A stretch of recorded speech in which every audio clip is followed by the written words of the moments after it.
नमस्कार, एक बार फिर से आप सभी का स्वागत है। आज की वीडियो में मैं आपको बताने वाली हूँ कि क्या पत्नी अगर मायके जाके रह रही है, वापस नहीं आ रही, कुछ महीनों से या कुछ सालों से बार बार बुलाने पर भी नहीं आ रही और तलाक भी नहीं दे रही है और अपने पेरेंट्स के पास जाकर रह रही है या आपसे अलग रह रही है और आपने सारे प्रयास कर लिए, हर तरह से समझौता करने का, बुलाने का और रिश्तेदारों की मदद ले ली, सब कुछ करके थक गए हैं, आपको कोई रास्ता समझ नहीं आ रहा है कि इन्हें वापस कैसे बुलाया जाए और मन में इनके क्या चल रहा है, ये वापस आना चाहती हैं या डाइवोर्स देना चाहती हैं। तब ऐसे हालात में आपको क्या करना है। आप में से कुछ लोगों ने इस तरह के सवाल मुझसे पूछे भी थे, इसीलिए इस टॉपिक पर मैंने वीडियो बनाई है। कुछ लोगों ने ये पूछा था कि सेक्शन 9 फाइल करना ठीक होगा या नहीं, अगर मेरी पत्नी मायके गई हैं और वहाँ रह रही हैं काफ़ी दिनों से, महीने या साल बीत गए, 2-3 साल से भी अधिक समय हो गया है कुछ लोगों का कहना था, और वो वापस भी नहीं आ रही हैं। तलाक देने के नाम पर भी उनका कोई जवाब नहीं आता है, वो वहीं रहना चाहती हैं अपने माँ बाप के साथ ही। तो ऐसे में उन्हें क्या करना चाहिए, तलाक लेना चाहिए या सेक्शन 9 फाइल करना चाहिए, क्या उनके लिए बेटर ऑप्शन है। सेक्शन 9 फाइल करने क्या उनकी पत्नी कुछ ऐसा प्लान कर रही हैं जो उनके खिलाफ वहाँ FIR करा देंगी 498 का, DV एक्ट का या 125 का,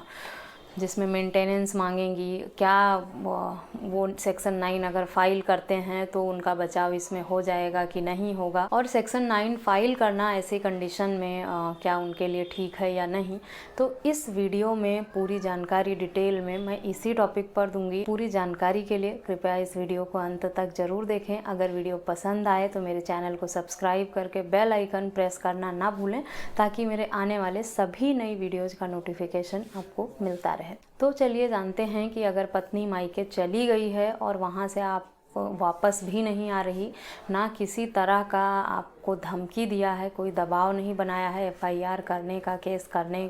की कोई धमकी पत्नी की तरफ से मिल रही है या नहीं मिल रही है, उस परिस्थिति में आपको अपना बचाव कैसे करना है, पत्नी को वापस लाने के लिए आप क्या लीगल कदम उठा सकते हैं जो आपके लिए यूजफुल होगा। अगर आपकी पत्नी मायके जाके रह रही हैं और वहाँ से आपको घरेलू हिंसा, डोमेस्टिक वायलेंस या 125 का मुकदमा वहाँ से करने की धमकी दे रही हैं, डरा धमका रही हैं, आप पे दबाव बना रही हैं, तब तो आप सेक्शन 9 फाइल करें, क्योंकि उनके माइंड में पहले से ही ये चल रहा है कि वो आपके खिलाफ़ केस करने वाली हैं, झूठे आप पे आरोप लगाने वाली हैं। तब आप सेक्शन 9 का मुकदमा कर सकते हैं। लेकिन अगर आपकी पत्नी नाराज़ होकर गुस्से में चली गई हैं और किसी वजह से नहीं वापस आ रही, वो अपने मायके में रह रही हैं और आपने उन्हें समझाने बुझाने का प्रयास किया, वो वापस नहीं आई, तो आपके लिए फिर तब आपके लिए सेक्शन 9 फाइल करना उचित नहीं होगा, क्योंकि उन्होंने आपको किसी भी तरह से धमकी कानून की, कोर्ट की नहीं दी है। हो सकता है वो किसी बात से अपसेट हों, नाराज़ हों, गुस्से में चली गई हों और कुछ दिन बाद वो वापस आ जाएं जब उनका गुस्सा शांत हो जाए, या आपसे नाराज़गी ख़त्म होने का इंतज़ार कर रही हों, या कुछ आपकी तरफ से ऐसी पॉजिटिव बात हो या कुछ कहना चाहती हों, या उनके लिए क्या अच्छा होगा वापस आना या नहीं, वो सोचने समझने के लिए थोड़ा समय चाहती हूँ। ऐसे में आपका सेक्शन 9 करना उनके ऊपर उन्हें और गुस्सा दिला देगा, वो परेशान हो जाएंगी, या उनके पेरेंट्स को ये लगेगा कि भाई आपने सीधा कोर्ट में केस कर दिया है, तो वो आपको 10 इल्ज़ाम और लगा देंगी। आपके लिए बेटर यही होगा कि अगर उधर से आपको कोई धमकी नहीं मिल रही है, कोई FIR या फेक केस करने की वार्निंग वहाँ से नहीं मिल रही है, तब आप सीधे कोर्ट केस ना ही करें। बात को समझाने बुझाने से अगर नहीं बात बनी है, तब आप एक लीगल नोटिस भेज सकते हैं, जिसमें उनको एक निर्धारित समय देंगे आप झूठे FIR करने की, सबको फंसाने की। तब आप उन पर एक लीगल नोटिस भेजें, उनको एक निर्धारित समय दें जो आपको उचित लगे, 15 दिन या 1 महीने का, कि आप इतने दिन के अंदर वापस आएँ। और अगर नहीं वापस आती हैं, तब वो न्यायालय की शरण में जाएंगे और वहाँ वहाँ से मदद लेंगे अपने घर को वापस बसाने की या तलाक लेने की या जो भी प्रक्रिया होगी आगे की, फिर वो कानून की मदद से ली जाएगी। इसलिए आप एक निर्धारित समय देकर उनको लीगल नोटिस भेज दें। इंटीमेशन रहता है आपकी वाइफ को जाएगा कि भाई वो आपको बुलाना चाहते हैं और अब उनका जो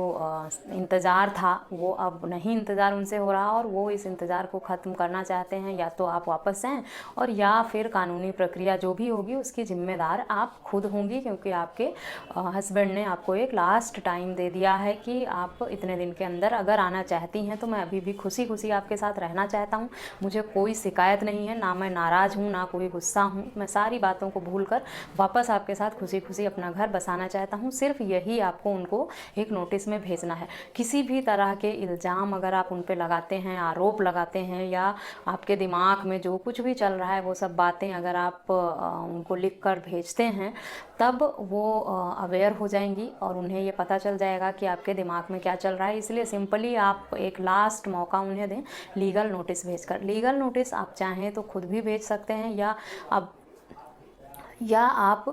किसी अच्छे वकील की मदद लें। बेटर तो वह यही होगा कि अगर आपकी वाइफ नहीं आ रही हैं तो आपको वकील की ज़रूरत तो पड़ेगी ही, बिना एडवोकेट के आप फर्दर प्रोसीडिंग नहीं कर पाएंगे। तो आप किसी अच्छे वकील की मदद से एक अच्छी सी नोटिस सिंपल सी ड्राफ्ट करें जिसमें एक समय देकर अपनी वाइफ को वापस आने के लिए बोलें और इंतज़ार करें। फिर अगर वो नहीं आती हैं आपके दिए हुए समय पर या उनका कोई जवाब नहीं आता है, तब आप आगे कोर्ट में न्यायालय की शरण में जा सकते हैं, जहां से आपकी जो भी लीगल प्रोसीडिंग होगी वो शुरू हो जाएगी। और ये बात जो आपकी है कि आपने सेक्शन 9 फाइल किया है तो आपको एक ग्राउंड मिल जाएगा कि मैं अपना घर बसाना चाहता था, बुलाना चाहता था, तो सेक्शन 9 की जगह अगर आप उनको लीगल नोटिस भी भेजते हैं तो वो भी आपके फ्यूचर में आपके बचाव में काम आएगी। सेक्शन 9 फाइल हुए केस की तरह ही लीगल नोटिस भी एक तरह का आपको एविडेंस ही होगा आपके फेवर में, आपके बचाव में, कि आपने उन्हें बुलाने का एक ये प्रयास किया था, उन्हें मौका दिया था, लेकिन वो खुद ही नहीं आई। ऐसे में आप क्या कर सकते हैं, तो वो भी भविष्य में आपके लिए बहुत यूजफुल साबित होगी। साथ ही बहुत कम खर्चे में आपका काम हो जाएगा, क्योंकि कोर्ट के प्रोसीडिंग में तो एक लंबा टाइम लगता है, साथ ही पैसे भी आपके ज़्यादा लगते हैं। तो शुरुआत में आप सेक्शन 9 से बेस्ट ऑप्शन यही है कि आप एक लीगल नोटिस भेजकर उनको समय दें। अगर वो उस पर नहीं आती हैं तब आपके पास न्यायालय की शरण में जाने के सिवाय कोई विकल्प नहीं बचता है।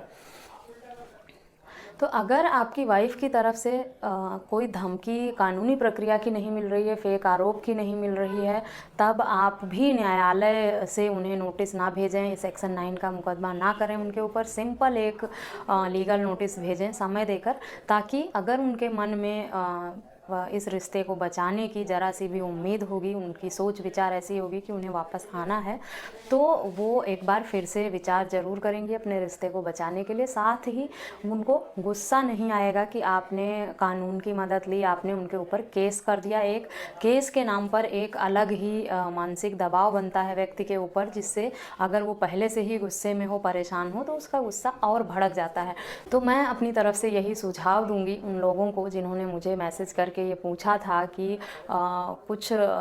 उन्हें सेक्शन 9 फाइल करना चाहिए या नहीं, उसके फ़ायदे क्या हैं। तो सेक्शन 9 किस कंडीशन में फ़ाइल करना यूजफुल होता है, कब नहीं, और कब सेक्शन 9 की जगह सिर्फ लीगल नोटिस भेजने से ही काम चल जाता है, इस वीडियो में मैंने यही बताने का प्रयास किया है। आशा करती हूँ दोनों के बीच में जो भी डिफरेंस है आपको समझ आ गया होगा। इस तरह के किसी अन्य टॉपिक पर अगर आप जानकारी चाहते हैं तो कृपया मुझे ईमेल, व्हाट्सएप या कमेंट करके पूछ सकते हैं। अब तक मेरा चैनल अगर सब्सक्राइब नहीं किया है तो प्लीज़ सब्सक्राइब करके बेल आइकन ज़रूर प्रेस करें। इस वीडियो में बस इतना ही, मिलते हैं नेक्स्ट वीडियो में, तब तक के लिए थैंक यू एंड बाय।